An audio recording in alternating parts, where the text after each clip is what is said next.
The stars were dying and nobody knew how to stop it. Speaker Zerath stood alone in the observation chamber of the council station and watched another world burn. The screen showed Helion Prime in its final hours. The cities that had stood for 3,000 years were nothing but ash now. The crystalline towers that reached into the clouds had melted into rivers of glass. The gardens where children played were silent and empty. The Crethean swarm had come and gone and left nothing behind but death. Zerath was old even by Valorian standards. He had lived through 400 cycles and seen the rise of galactic civilization. He had watched as 100 species came together to form the Council. He had helped write the laws that kept peace across 50 systems. But all that wisdom meant nothing now. The swarm did not care about laws or peace or civilization. It only consumed. Behind him, the chamber doors opened. Admiral Zyvan walked in with slow, heavy steps. The military commander looked defeated. His uniform was torn and stained with the green blood of his species. One of his 4 arms hung useless at his side. He had just returned from the Battle of the Helion Nebula, where the combined fleet had tried to stop the swarm. 400 ships had gone into that battle. 43 came back. "We lost," Admiral Zyvan said quietly.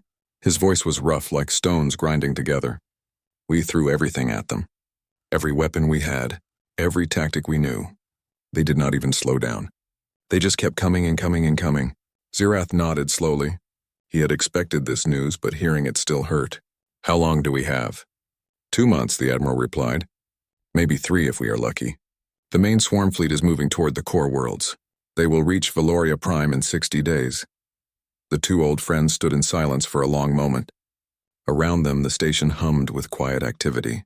Thousands of beings worked at their stations trying to coordinate evacuations and defense plans. But both Zerath and Zyvan knew it was hopeless. The Council had built its civilization on peace and prosperity. They had forgotten how to fight real wars. Their ships were fast and elegant but fragile. Their weapons were designed for precision, not destruction. Their crews trained in simulations that always ended with negotiated settlements. None of that mattered against an enemy that would not negotiate. A young aide approached them with careful steps. Morse was barely 30 cycles old, and his antennae trembled with nervousness. He carried a small data crystal in his primary manipulator. "Speaker Zerath," he said in a voice that was almost a whisper, "I have the information you requested. The forbidden files." Zerath took the crystal and held it up to the light.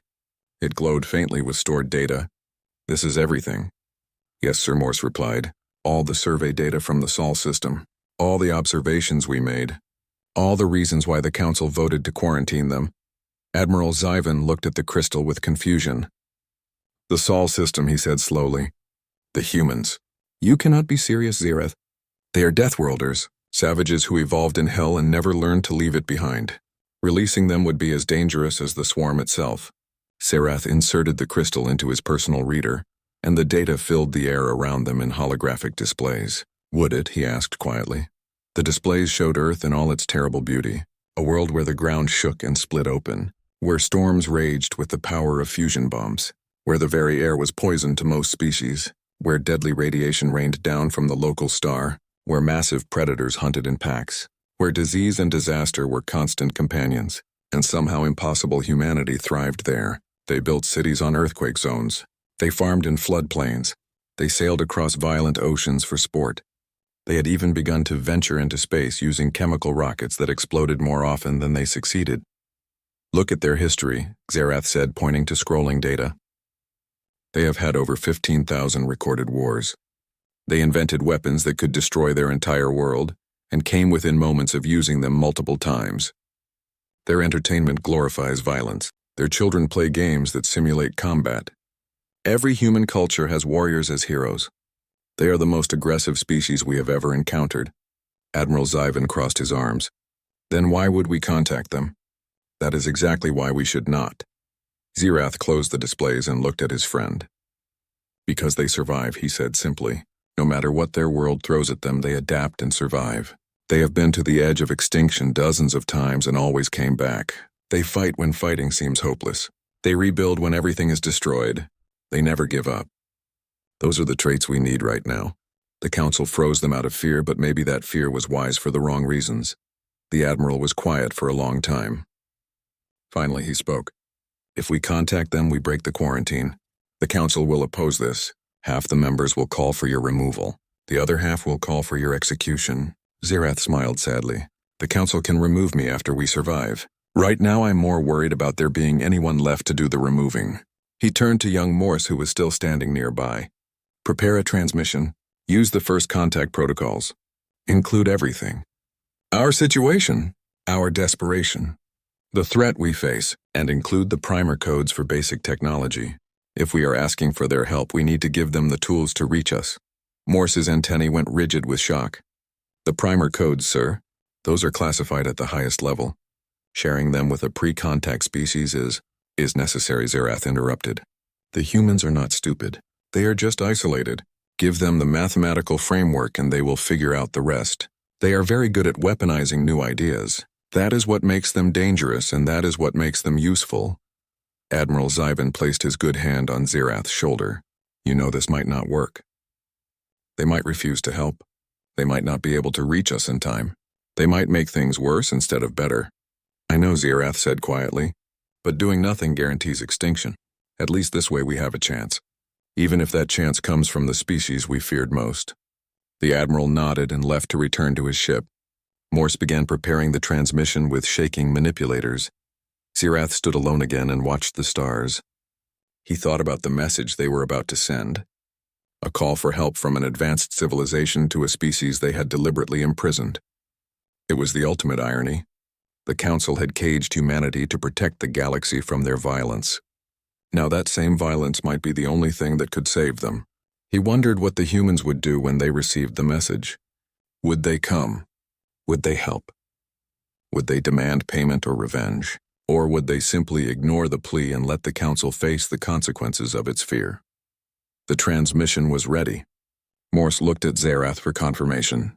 The speaker took a deep breath and gave the order. Send it. The message leaped across space faster than light, using quantum channels that humanity did not yet understand. It carried with it the hopes of billions and the weight of history. The Council had made its choice 60 years ago when they decided to quarantine Earth. Now Zerath had made his choice. He had opened the cage. Whatever came out was now the galaxy's problem to deal with. As the message traveled through the void, Zerath returned to his quarters. He was tired. Tired of war. Tired of watching worlds die. Tired of making impossible choices. He sat in the darkness and thought about his people. The Valorians had been peaceful for so long they had forgotten what it cost to survive. They had built a civilization on the idea that reason could solve all problems. But the swarm had no reason. It had only hunger. And hunger could not be negotiated with. It could only be fought. He wondered if the humans would understand.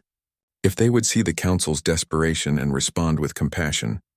Or if they would see weakness and respond with conquest. There was no way to know. The die was cast. The message was sent. All Zerath could do now was wait and hope that the Deathworlders would prove to be saviors, instead of another nightmare. The stars continued to burn above him.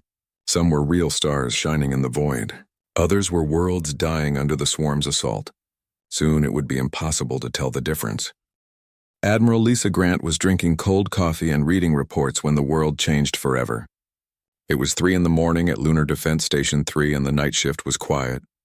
Most of the crew were running routine system checks or monitoring deep space sensors that never showed anything interesting. Nobody expected the signal that came through at 03:15 hours. Nobody was ready for what it meant. The first alert came from Dr. Marcus Webb's team down on Earth. They had been working on the restored Arecibo radio telescope running tests on new equipment. The signal they detected was impossible. It was too organized to be natural, too complex to be a mistake, and it was coming from a point in space, 47 light-years away. Webb called Grant directly and she could hear the excitement and terror in his voice. "Admiral," he said, "you need to see this right now. This is not a drill. This is real. We are not alone." Grant put down her coffee and pulled up the data on her terminal. The signal was repeating in a pattern that was clearly artificial. It contained mathematical sequences that built on each other like a language lesson. Then came images, star charts, technical diagrams, and finally a message that the computer translated into English. "We are the Galactic Council. We have been watching your species. We placed you under quarantine for the safety of others. We are now dying. We need help. We are sorry. Please respond. Grant read the message 3 times. Then she initiated emergency protocols and started making calls. Within 2 hours, the president was awake. Within 4 hours, the Joint Chiefs were assembled. Within 6 hours, every major intelligence agency on Earth was analyzing the signal. Within 8 hours, the world's top scientists were arguing about whether it was real or an elaborate hoax. By noon the next day, everyone agreed. It was real. Humanity had just learned they were prisoners in a cage they never knew existed. The emergency meeting in the White House Situation Room was tense. President Helen Carter sat at the head of the table looking at faces that ranged from excited to terrified. General Paul Morrison was angry. He wanted to ignore the message entirely. These aliens watched us for decades and did nothing, he said, slamming his hand on the table. They caged us like animals. Now they want our help. They can burn for all I care. Director Kate Sullivan from the intelligence agency disagreed. This is an opportunity, she argued. If there is a galactic civilization out there, we need to know about it. We need to know who else is in the neighborhood. We need to know what threats exist. Dr. Webb presented the technical analysis.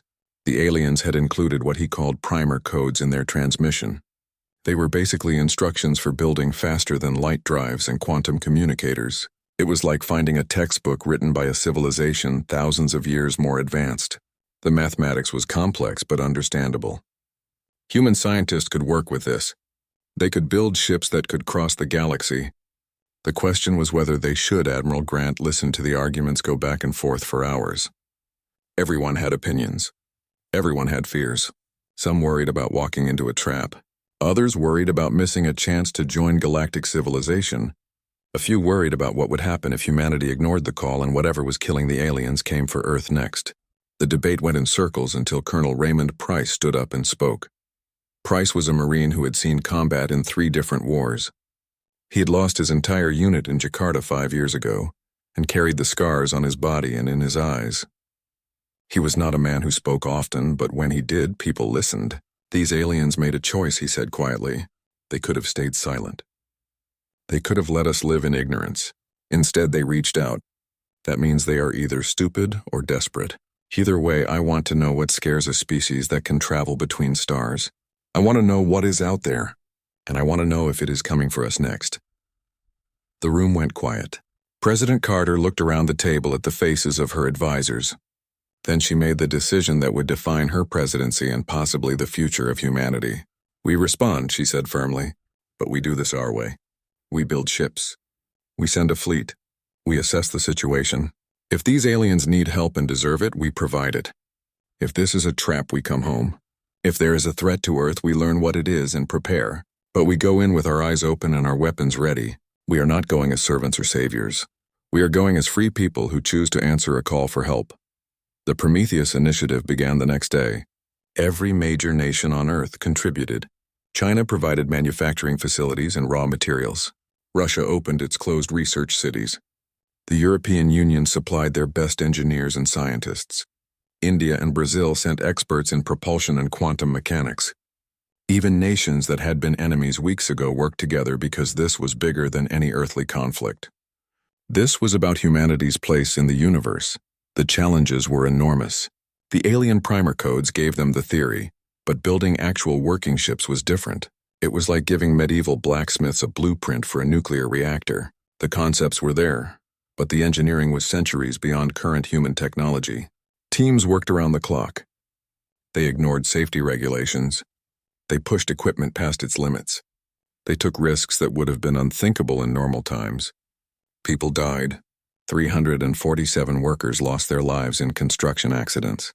Another 1,000 were injured. Nobody quit. Everyone understood what was at stake. Grant watched the construction from lunar orbit. 12 ships took shape in the orbital shipyards. They were not elegant like the alien vessels shown in the technical diagrams. They were brutal, ugly things covered in armor plating and bristling with weapons. Human engineers had taken the alien technology and adapted it to human needs. They had built warships because humanity knew war. They had built them tough because humanity understood survival. They had built them fast because time was running out. 5 months after the transmission arrived, the first fleet was ready. Grant stood on the bridge of the UNS Defiant and looked at her crew. They were young. The oldest officer besides herself was 35. They were volunteers who knew this might be a one-way trip. They were soldiers and scientists and engineers who had trained for 6 months to operate technology that was still barely understood. They were humanity's best hope, and they were terrified and excited in equal measure. Commander Jake Foster ran through the final checks. The faster-than-light drive was charged. Navigation had the coordinates. Weapons systems were online. Life support was stable. Communications were ready. Every system showed green, or as close to green as experimental technology could get. Foster looked at Grant and nodded. "We are ready, Admiral. As ready as we will ever be." Grant opened a channel to all 12 ships. "This is it," she said. "We are going to answer the call. We will assess the threat. We will make our own decisions about what happens next. But we go together and we come back together.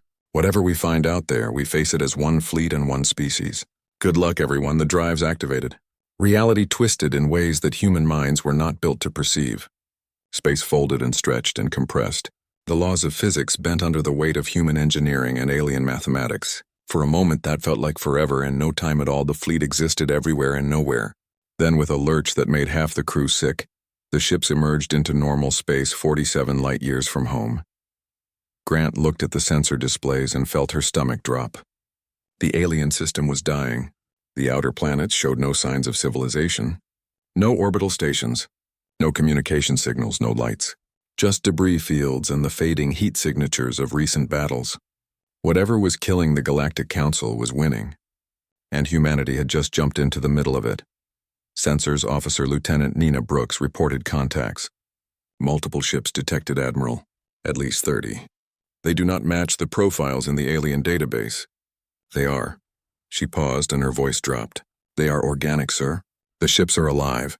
Grant felt a chill run down her spine. So this was the enemy. Not machines or soldiers, but living ships that consumed and grew and spread like a disease. She had read about biological warfare in history books. This was biological warfare on a galactic scale. A transmission came through. The translator struggled with the alien language but eventually produced words. "This is Speaker Zerath of the Galactic Council. You came. You actually came. We did not think. We hoped, but we did not think. Thank you. Thank you for answering." Grant took a deep breath and responded. "This is Admiral Lisa Grant of the United Nations Space Force. We received your message. We are here to assess the situation. Tell us what we are facing. Tell us what you need. Tell us if we can help," Zerath explained quickly. The Krethian swarm was 3 days from the homeworld. The defense fleet was down to 42 ships. Evacuation was incomplete. 2 billion people had no way to escape. The Council expected to be destroyed. They had called for help knowing it was probably too late. But they had called anyway because hope was all they had left. Grant listened and felt the weight of the decision settling on her shoulders. 42 alien ships and 12 human ships against thousands of enemy vessels. The mathematics were not encouraging. Commander Foster spoke quietly. "Admiral, this is suicide. We cannot W." The human fleet moved through the dying system like predators entering new territory. Their ships were smaller than the Valorian cruisers, but they moved with purpose and confidence. Admiral Grant stood on the bridge of the Defiant and studied the tactical displays. The inner system was a mess of debris and radiation. Battles had been fought here recently and the defenders had lost badly. Wrecked ships drifted in orbit around dead moons. Escape pods floated empty in the void. Distress beacons called out to nobody. Lieutenant Brooks worked her sensor station with focused intensity. She was 26 years old and had been training for deep space operations for exactly 5 months. Nothing in her training prepared her for what the sensors were showing. "Admiral," she said quietly, "I have multiple contacts ahead. The organic ships, they are moving in patterns, like they are hunting." Grant nodded. "How many?" Brooks checked her displays twice before answering. "At least 300, sir, and they are between us and the Valorian homeworld." Commander Foster pulled up the tactical analysis. The Krethian ships were smaller than expected, but they moved fast. They traveled in swarms that split and reformed like schools of fish. Their formation had no obvious weak points. Standard military tactics would not work against an enemy that did not think like individuals. Foster looked at Grant. "We need a plan, Admiral." She smiled grimly. "We have a plan. We get their attention. We make them angry. Then we see if they bleed." Speaker Zerath watched the human fleet approach from his command ship. The Valorians had assumed the Deathworlders would arrive with massive vessels and overwhelming firepower. Instead, these 12 ships looked crude and unfinished. They were covered in thick armor plating that no civilized species used anymore. They had external weapons mounts that should have been internal for efficiency. They radiated heat like they had no concern for stealth. Everything about them was wrong by galactic standards. Admiral Zyvan stood beside Zerath and studied the human vessels with professional interest. They are not hiding, he observed. They are announcing their presence. They want the swarm to see them. Zerath nodded slowly. They are challenging it, like a predator marking territory. Zyvan felt a chill run through his body. We asked for help from the most violent species in the galaxy. I think we are about to learn what that means. The Crethean swarm detected the new contacts immediately. The hive mind that controlled thousands of ships analyzed the 12 human vessels and calculated their threat level. Small ships, limited numbers, primitive technology. The hive mind classified them as minimal threat and diverted 300 ships to eliminate them. It would be quick. The biomass would be useful. The hive mind had consumed 17 civilizations. It knew exactly how this would end. Grant watched the Crethean formation split, and 300 ships broke off toward the human fleet. Good, she said. We have their attention. All ships battle stations. Load kinetic penetrators. Prepare nuclear packages. Stand by on the experimental weapons. Foster looked at her. The destabilizer. Yes, Grant replied. If they get close enough, we use it. The engineers said it was too dangerous. The engineers are not here, we are. And we need every advantage we can get. The range closed quickly. At 50,000 kilometers, the Crethean ships opened fire. Plasma weapons lit up the void with streams of superheated gas. The shots were beautiful and deadly, but they had to cross a lot of empty space. The human point defense systems activated. Hundreds of railguns tracking incoming fire. Each gun fired depleted uranium rounds at incredible speeds. The rounds intercepted the plasma bursts and detonated them before they reached the ships. Not all of them. Nothing could stop that volume of fire completely, but enough. The plasma that got through hit armor designed to take punishment. The outer hull of the Defiant glowed red-hot as ablative plates vaporized. Warning alarms screamed throughout the ship. Damage control teams rushed to seal breaches. The temperature inside the ship climbed to 10 degrees. But the ship held together and kept accelerating toward the enemy. Around them, the other human vessels were taking hits and dealing with their own damage, but they all kept coming. On the Valorian command ship, Zyvan watched in disbelief. The humans were not evading. They were not using defensive maneuvers. They were just accelerating straight into enemy fire and accepting the damage. It was insane. It was suicidal. It was working. The Crethean formation was designed to deal with enemies who dodged and scattered. The hive mind did not know what to do with an enemy that simply charged forward and took the hits. At 20,000 kilometers, Grant gave the order. All ships opened fire. The human vessels unleashed their weapons. Not plasma or lasers or any energy weapon the Cretheans expected. Kinetic penetrators. Solid slugs of tungsten and ceramic composite accelerated to a fraction of light speed by magnetic rails. Each slug weighed 30 tons and carried the kinetic energy of a small nuclear bomb. No shield in the galaxy could stop them. No armor could deflect them. They simply punched through anything in their path.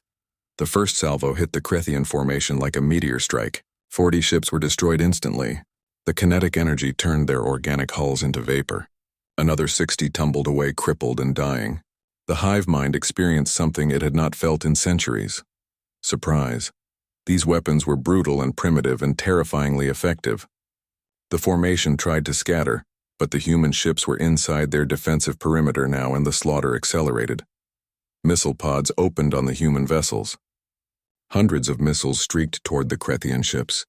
Not guided missiles with complex targeting systems, simple solid fuel rockets with nuclear-shaped charges, weapons that civilized species had banned thousands of years ago because they were too destructive and indiscriminate.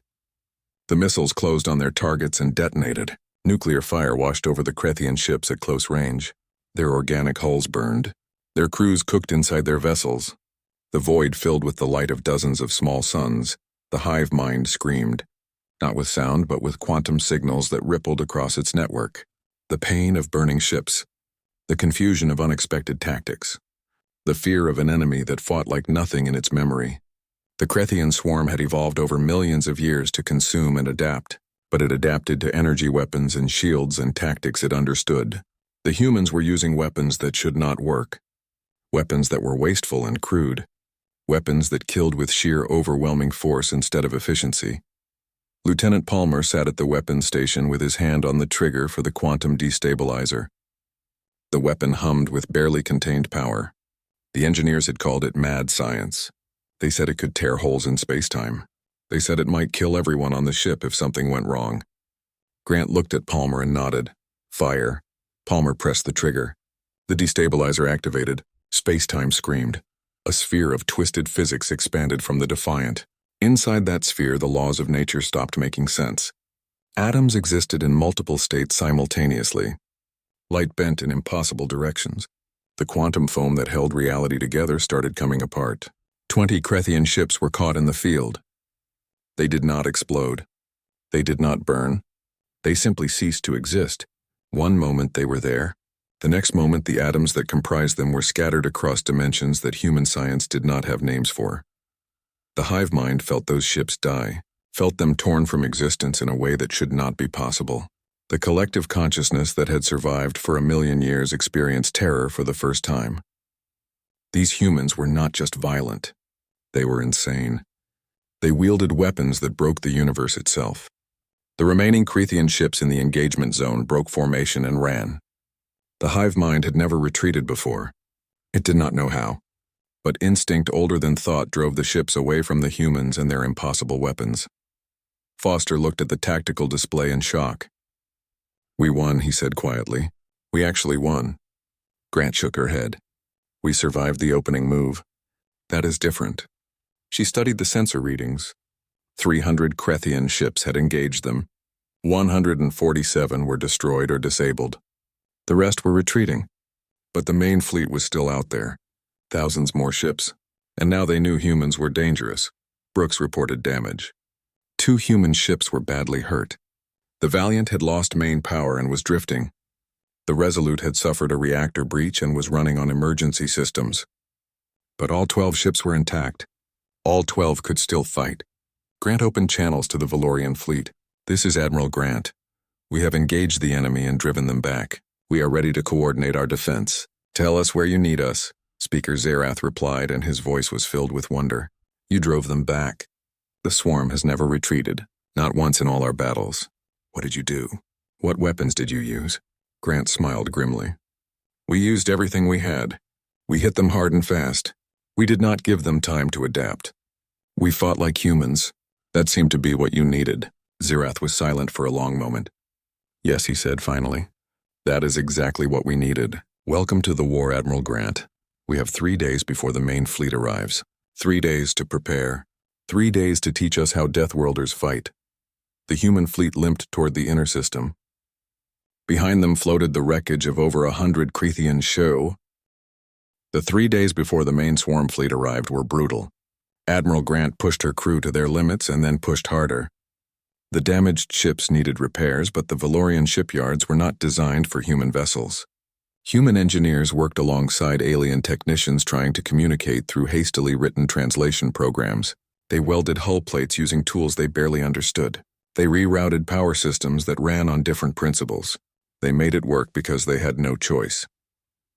Grant met with Speaker Zerath and Admiral Zyvan in person on the Valorian command ship. The alien vessel was beautiful inside, with walls of crystal that glowed with soft light. Everything was elegant and carefully designed. It looked like a museum. Grant understood immediately why the Valorians were losing. They had built a civilization on beauty and peace. They had forgotten that survival sometimes required ugliness and violence. She felt pity for them and frustration in equal measure. "Show me your battle plan," she said without preamble. Zyvan pulled up tactical displays that showed defensive formations and fallback positions.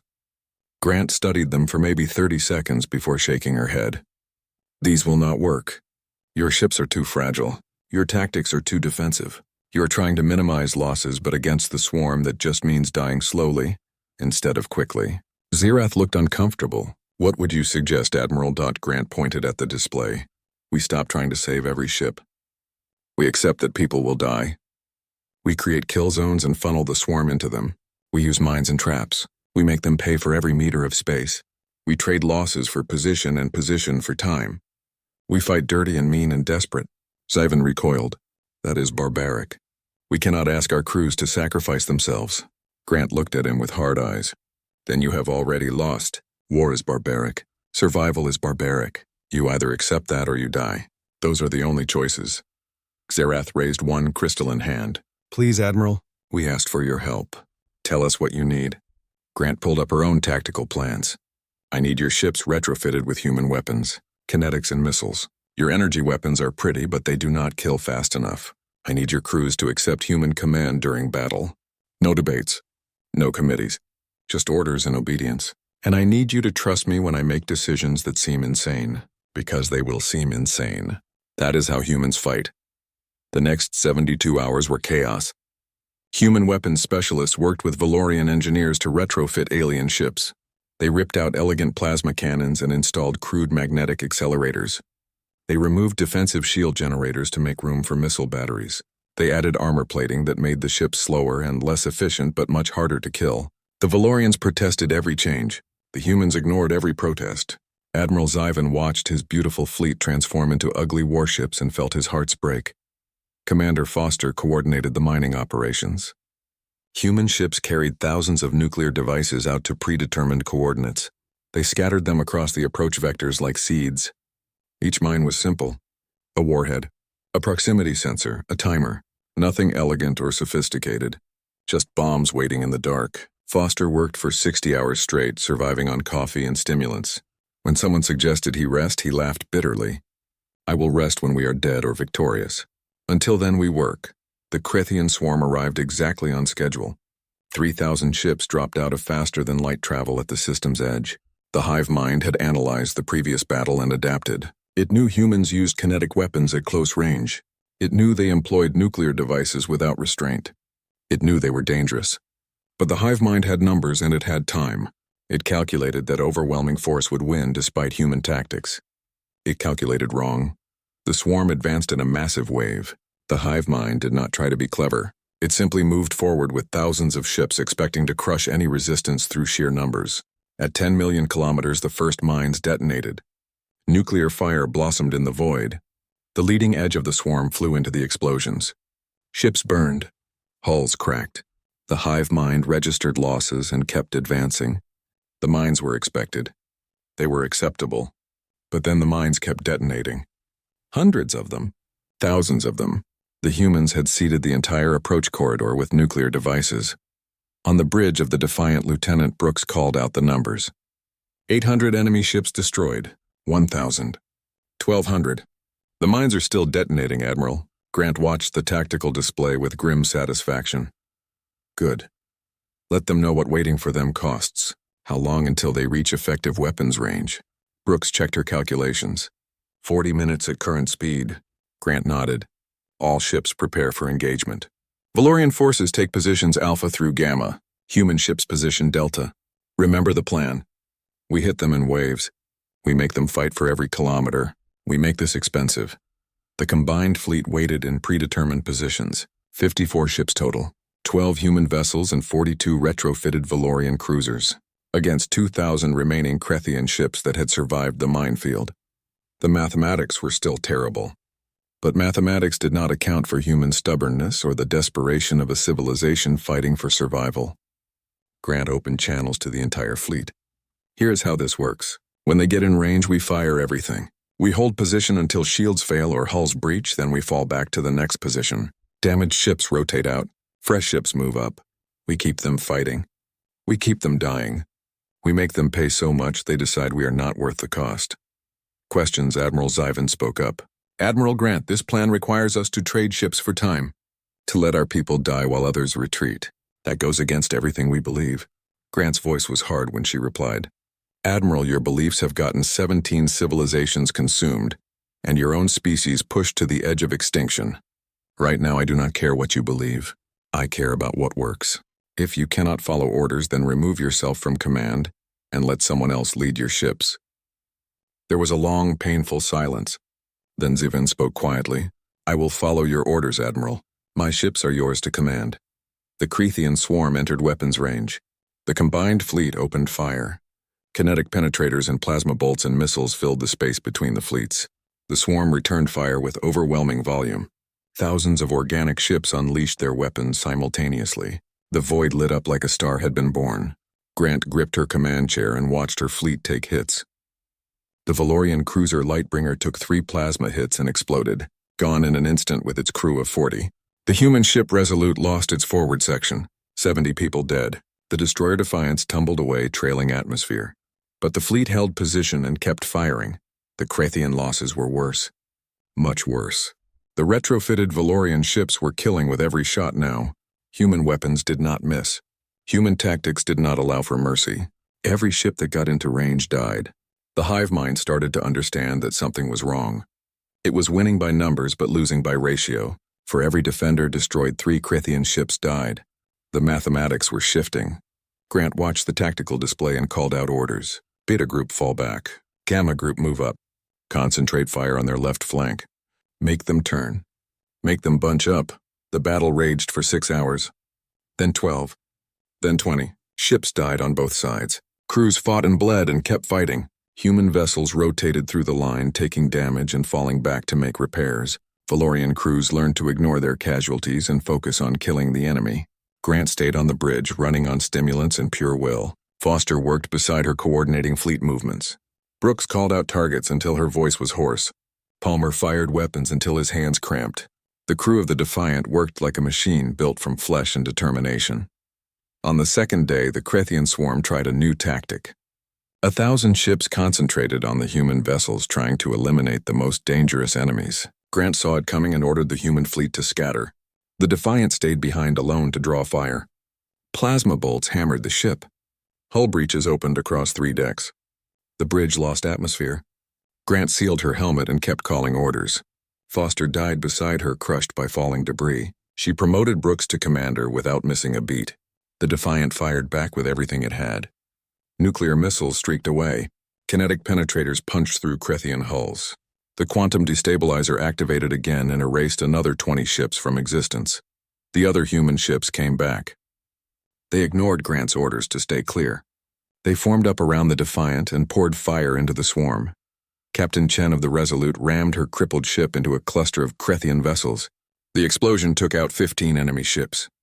Captain Rodriguez broadcast a final message before his reactor went critical. "It has been an honor serving with you all." Then the Valiant vanished in a ball of nuclear fire, taking 30 Krathian ships with it. The survivors kept fighting.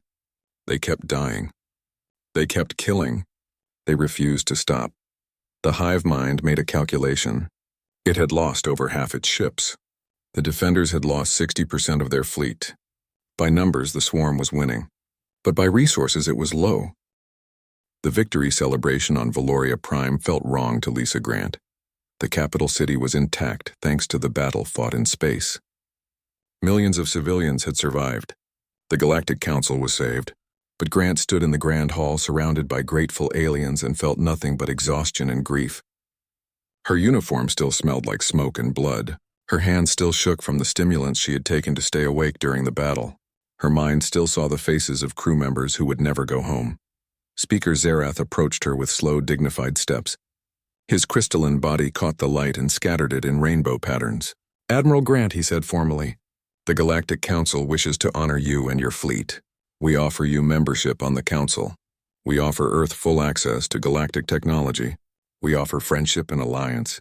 We offer anything you desire." Grant looked at him with tired eyes. "What I desire, Speaker, is for my dead crew to be alive. Can you offer me that?" Zerath's glow dimmed. "No, Admiral, I cannot." "Then all your other offers mean very little." She walked away from the celebration and found Admiral Zyvan standing on a balcony looking at the stars. The Valorian officer had lost 2 of his forearms in the battle and moved stiffly. He nodded as Grant joined him. "You understand now," he said quietly, "why we became what we are. Why we chose peace over strength." Grant nodded. "War is terrible, yes, but sometimes terrible is necessary. We forgot that lesson. You never learned to forget it." "I am not sure which is worse." They stood in silence for a while. Then Grant spoke. "Tell me the truth, Admiral. Why did you really quarantine Earth?" Zyvan considered his answer carefully. "We told ourselves it was to protect the galaxy from human violence. But I think deep down we knew the real reason. We were afraid humanity would show us what we had lost, that you would remind us what it costs to survive. We built a civilization on comfort and forgot that comfort is a luxury, purchased by hard choices. When the swarm came, we had no idea how to pay that price anymore. Grant thought about that. Back on Earth, people were calling this humanity's first war for others. They were wrong. Humanity had always fought for others. Soldiers had died defending people they never met. Firefighters had run into burning buildings to save strangers. Ordinary people had risked everything to protect those who could not protect themselves. That was not new.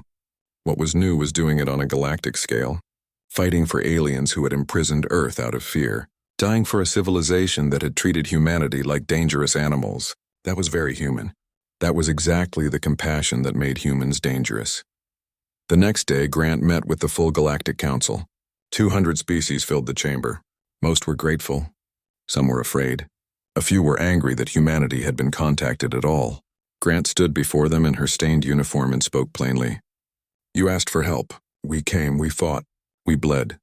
Many of my people died saving yours. Now you want to give us rewards and honors. We do not want them. What we want is simple. Earth will join your civilization as equals, not as servants, not as warriors for hire, as partners. You will share your technology with us, all of it. Medicine, physics, history, everything. In return, we will teach you what we know. How to fight, how to survive, how to make hard choices. A delegate from the Thalen Combine objected. You would teach the galaxy to make war. That is unacceptable. We have spent 10,000 years building peace. Grant looked at the delegate with hard eyes. And that peace almost got you all consumed by the swarm. Your civilization is beautiful but fragile. The universe does not care about your ideals. Threats exist whether you want them to or not. You can either learn to face them, or you can die the next time something dangerous comes along. We are offering to teach you survival. You can accept that offer or refuse it, but Earth will not be your attack dog kept in a cage until you need violence done on your behalf. Speaker Zerath raised his hand for silence. Admiral, Grant is correct. We asked them for help and they provided it at great cost. We owe them honesty in return. The truth is that our civilization was dying before the swarm arrived. Not from war, but from complacency. We had everything we needed and forgot why we needed to strive for more. We became comfortable, and comfort made us weak. The humans have reminded us that survival requires strength, that peace must be defended, that sometimes the cost of civilization is paid in blood. These are hard lessons but necessary ones. The council debated for 3 days. Some wanted to accept Earth's terms immediately. Others wanted restrictions and limits. A few wanted humanity quarantined again. In the end, they voted to accept Grant's conditions. Earth would join the Galactic Council as full members. Humanity would have access to all knowledge and technology. In return, Earth would help defend the galaxy and teach the Council races how to fight. It was an unprecedented agreement. The most violent species in known space becoming the protectors of galactic civilization. Many saw the irony. Grant did not care about irony. She cared about making sure her people had not died for nothing. The surviving human ships prepared to return home, 8 vessels out of the 12 that had arrived. Each one was scarred and patched. Each one carried fewer crew than when they left Earth.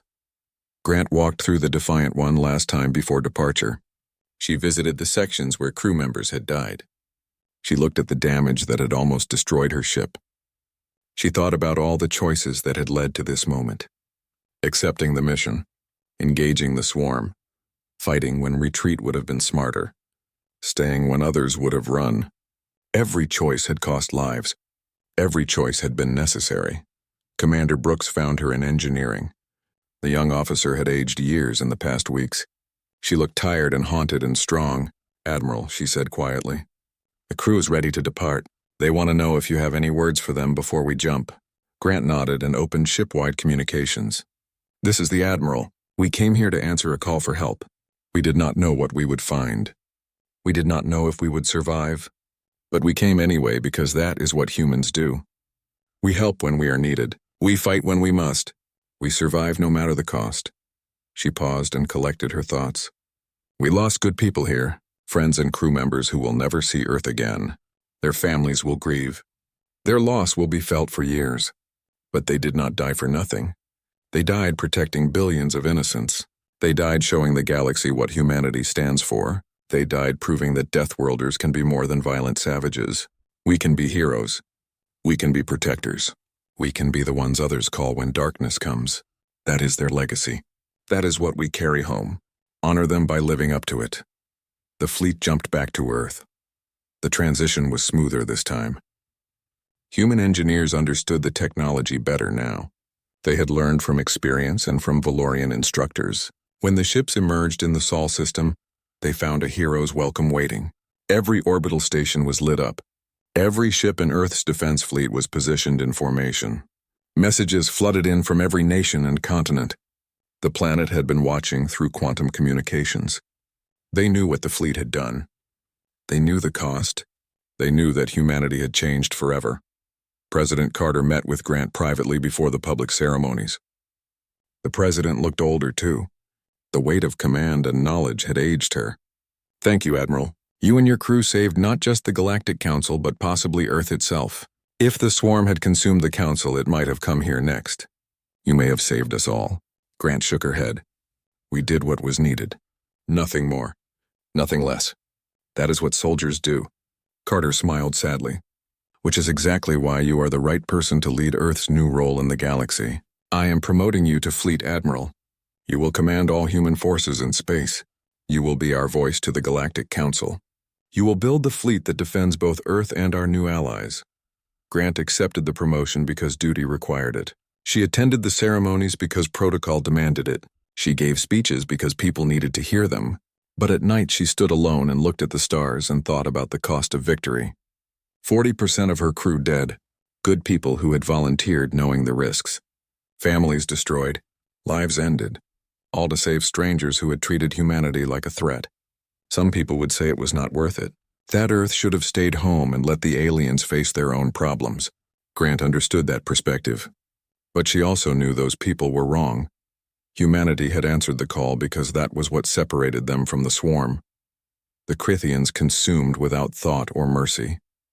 Humans protected even when it cost them everything. That compassion, that willingness to sacrifice for others was what made humanity dangerous to those who preferred might over right. The Galactic Council had feared human violence. They should have feared human kindness, because kindness meant humanity would fight for those who could not fight for themselves. It meant humans would pay any price to protect the innocent.